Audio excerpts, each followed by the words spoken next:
First, the top stories. Chief Minister N. Biren Singh launches one-day business summit at Infal Hotel.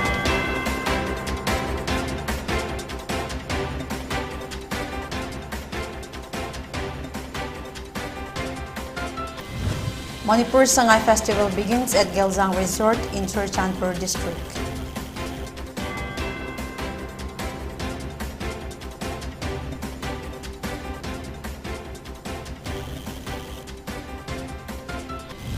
Wabagay SC MLA Usam Deben reiterates his stand on STDCM's demand.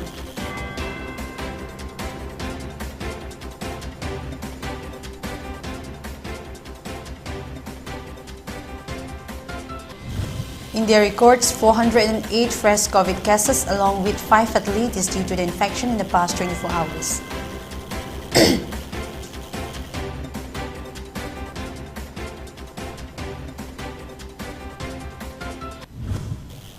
Hello, good evening. You're watching PONYTV English News. I'm CHRISTINA LEIVON, and now the news in details. According to Manipur Chief Minister N. Biren, under the Udan scheme of Government of India, there are plans to start international flights from Infal Airport to Mandalay and Bangkok. The above statement was given during the one-day International Business Summit on the theme Gateway Manipur Connecting ASEAN Countries organized by Manipur Chamber of Commerce and Industry, MCCI, and Government of Manipur at Hotel Infal, Sangai Hall North AOC today. During the event, Minister Consular Commercial Royal Thai Embassy Saitong Sophet, Minister Consular Royal Thai Embassy to India, Thailand, Sarapet Poshient, and General Secretary India, Bangladesh Chamber of Commerce and Industry, Dhaka SM Abdul Kalam Azad were also present. Chief Minister at the event said Manipur is the land gateway to ASEAN and beyond for India. Better connectivity would have a positive impact on sectors like tourism, logistic services sector, healthcare, education, IT, and IT-enabled services towards ensuring inclusive and sustainable growth. He further said air travel in Manipur is very important, being a landlocked state. Air connectivity in Manipur has improved significantly. The Infal International Airport is the third busiest airport in Northeast India. Ongoing development of Infal Airport, which includes a new integrated terminal and air cargo terminal, will further consolidate the air connectivity infrastructure in Manipur. Developing a secure and prosperous northeastern region is a convergence of India's Act policy, and a neighborhood first policy will be a vital pillar towards realizing a common vision of a free and open Indo-Pacific. Towards realizing this vision, improved connectivity will be critical to unlock the potential and the business opportunities. The Infal International Airport is the third busiest airport in Northeast India. Ongoing development of the airport, which includes a new integrated terminal and air cargo terminal, will further consolidate the air connectivity infrastructure in Manipur. The ongoing expansion and urbanization of Infal Airport may be completed before 2024 than expected. Under the Udan scheme of Government of India, under the guidance of the Honorable Leadership, Honorable Prime Minister of India, there are plans to start international flight from Infal Airport to Mandalay and Bangkok very shortly. Chief Minister N. Biren inaugurated Sangai Festival at Gelzang Resort in Churchandpur district today. MP Laisemba Sanazauba, Minister Nemcha Kipgen, MLA K. Laishio, Wungazin Walte, LM Kote, Masurlung Sanate, Pauline Lil Haukip, KH Bomcha, TH Santi, Dr. Y. Radishyam, MD Abdul Nasir, and Additional Chief Secretary Wulung Mang Wulnum all attended the inaugural function. Addressing at the function, Chief Minister N. Biren stated that celebrating the Sangai Festival here shows the fulfillment of the festival of oneness. He said the governance of Manipur will be shown by the work but not by what public says, and the aim of the state government is that all the region in Manipur, including hill and outskirt areas, are all developed. He urged the public to forget the differences we had in past in order to build a better society. Ngasigi suguma yamna history ko eraba Galjang Yedunba Resource Center sila pangkoiba Sangai Festival 2022, the Festival of Oneness. Parki Manipur ki beauty, diversity, community mayam amana punsulaga amat poina laiba fajakarba garden lai makhal ta chu mayam na satha duma garden ningaga lakpani ngasidi ishor gi mapandagi aduga Manipur ki praja mayam nakoi mayam gi blessing dagi koi ngasidi oneness ki wakhalon thabo koina sanjin nangama e mayam puno koi forum dari an.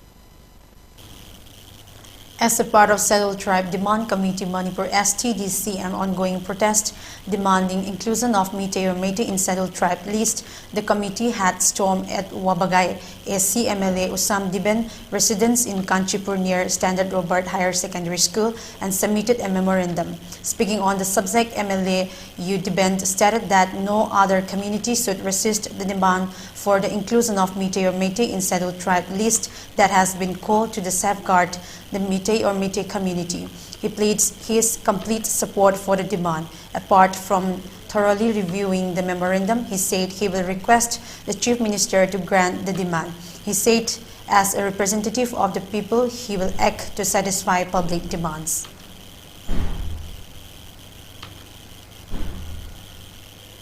Tanamanjuri Community College, DDU Kosal Kendra, DM College of Science and Tanamanjuri University observed World Television Day at Central Hall of DM College of Science today. DM College of Science and Dean School of Sciences Principal M. Bhuvaneshwar, Head of Department in Department of Geology, DMU L. Hemchandra, and various artists attended the event. DMU Vice Chancellor and Rajmohan in his speech stated that the number of people watching television has declined because of the impact of mobile technology and claimed that since the development of mobile devices and the internet, people had lost the delight of watching television as a family. He said that Albert Einstein's prediction on mobile devices having a significant impact has come true. Unlike in mobile and internet, television news is presented only after thorough research and as a result, people are facing issues. He urged the public to have the habit of watching television. A country can progress only when the potentials of the youth is channelized in a constructive way. And how much higher, if we could tap the potentials of the youth and influence them in a positive direction, art can be converted into heaven. Nasi apa ni tahu ni sustainable development goals that hari ini macam youth skill role yang mereka perlu mengambil. Youth cina patah involve organ sustainable goal that dia sih bukan patah implement ke umum bawa ada tadi. Tapi world peace and sustainable development itu lebih labnya. And youth role is very important. Masih mangat pembeli bang. Saya terong deh, dan saya pun sama. Orang yang betul betul lebih physical, mentally, spiritually, kami semua lebih good self. Masih betul mengambil. None Battalion of Assam Rifles under the aegis of Headquarters 22 Sector Assam Rifles and Inspector General Assam Rifles East organized a lecture and practice of yoga at Hauchong Village, None District. Lecture and practice of yoga at Hauchong Village was organized with an objective to harness the energy of the local people and Assam Rifles personnel. The participants were educated on the importance of yoga as a means of cultivate to mind and body synergy. The program commensurated with national anthem and an awareness lecture to highlight that yoga is not only about exercise but to discover the sense of oneness with oneself, the world, and the nature. The Supreme Court has stated that a country needs election commissioners, ECS that does not succumb to pressure and must be able to even take on the Prime Minister if required. Justice K.H. Joseph said Supreme Court observed that the election commissioner must not be weak-kneed yes-men and that the post of election commissioner must go to someone who could stand firmly on his ground, even by risking on his life. The apex court said that the election commissioner should not be a person whom the government know would do its bidding. Time for a short break. Keep watching.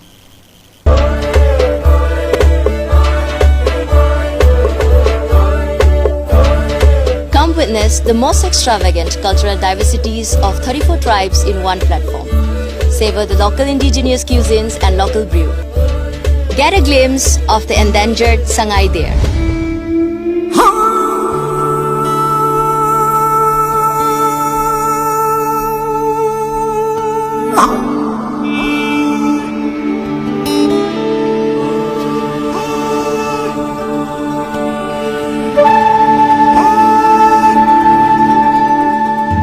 The journey begins with long, peaceful uphill treks along the bountiful panoramic view.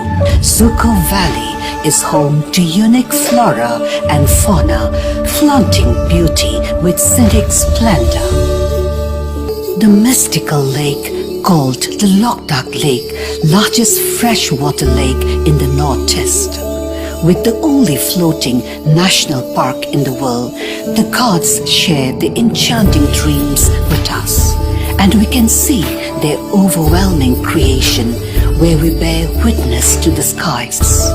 She will hold you in your plight, she will shine on you the light. Her tranquility will bring forth the best in you.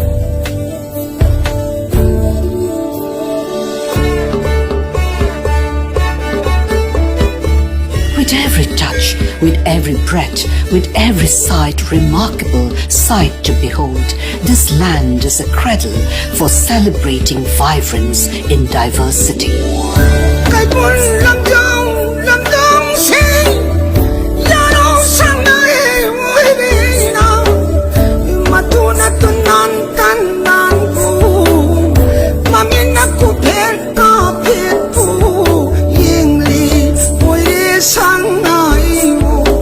Manipur is a land where many remarkable battles were fought. Stories of immense courage and sacrifice are reflected by the memorials. Kongjong War Memorial is one such sacred resting place for warriors who fought in the Anglo-Manipuri battle.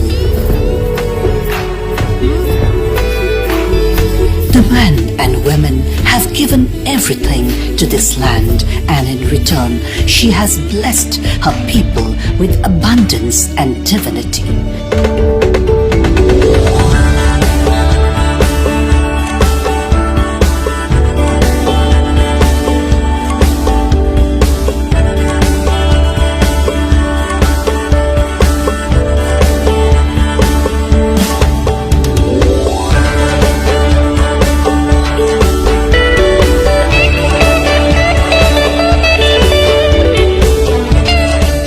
Living among the raging hills and valleys are the alluring people, celebrating life each day, uniting all her communities.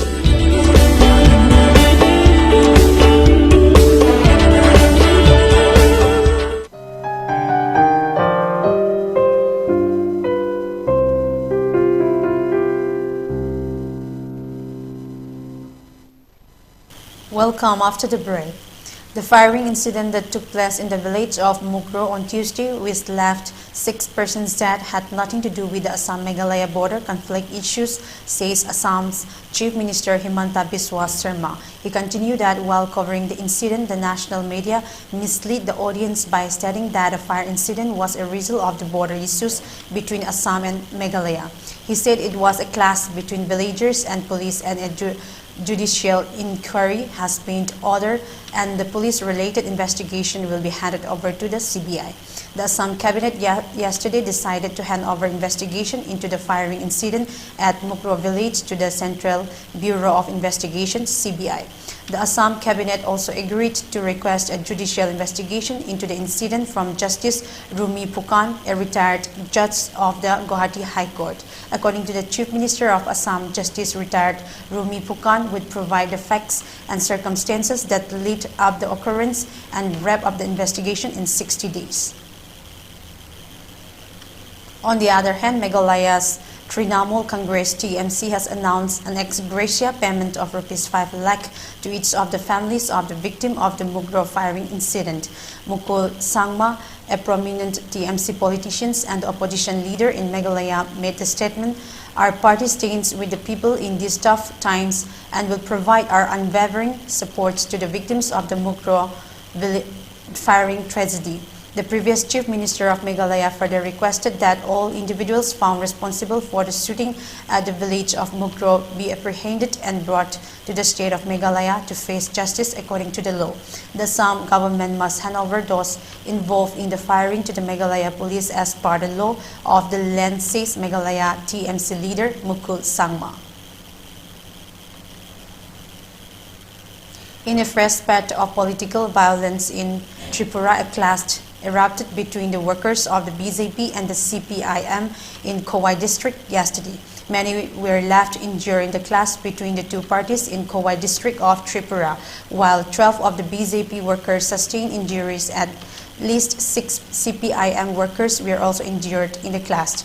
3 of the injured Tripura BJP workers were stated to be in critical condition and referred to the GB hospital in Agartala from Kowai District Hospital, and one of the 6 injured workers of the Tripura CPIM is stated to be in critical condition.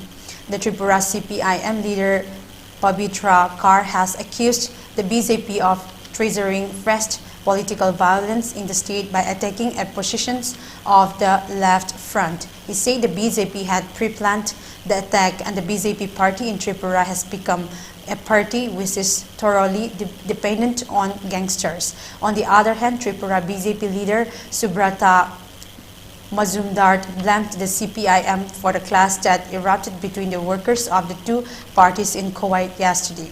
Mazumdar alleged that CPIM workers who were taking part in the processions attacked BJP workers. He claimed that the BJP workers were working on campaign declaration for the Ghar Ghar BJP program when they were attacked by the CPIM workers. A massive fire broke out at Lahorijant in Bokajan in Karbi Anglong district of Assam along the state's border with Nagaland yesterday. According to police, over 200 houses were gutted in the fire that broke out at Lahorijant in Bokajan in Karbi Anglong along Assam-Nagaland border. More than 10 fire tenders from Bokajan in Assam and Dimapur in Nagaland were rushed to the spot to douse the fire, but burst of several LPG cylinders met the fire spread like wildfire. Several vehicles, including 4-wheelers and motorcycles, were also reduced to ashes, and properties worth lakhs of rupees were gutted in the fire. The exact cause of the fire is yet to be ascertained, and the loss of life or injuries were reported in the unfortunate incident. India recorded a total of 408 fresh COVID cases along with 5 fatalities due to the infection in the past 24 hours, bringing the country's overall COVID tally to 4,46,70,483. According to the data shared by the Union Health Ministry, 568 have been recovered in the last 24 hours in India. The total day toll in India stands at 5,30,601. Out of the 5 fatalities, 4 were recorded from Kerala and 1 from Rajasthan. The total active cases has declined to 5,881 in the country. The recovery rate is recorded at 98.79% as per the data. According to the Health Ministry, 219.88 crore doses of COVID-19 vaccine have been administered in the country so far under the national-wide vaccination drive. Now let's look to the headlines once again. Chief Minister N. Biren Singh launches one-day business summit at Hotel Infar.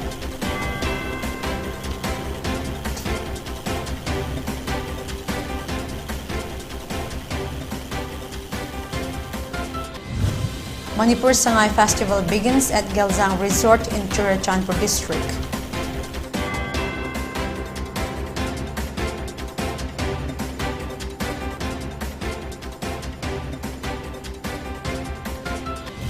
Wabagay SC MLA Usam Diben reiterates his stand on STDCM's demand.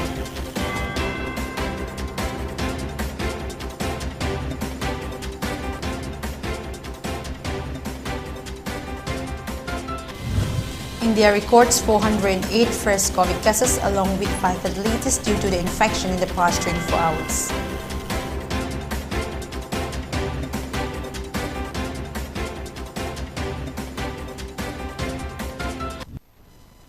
That's all for today. Thank you for joining us.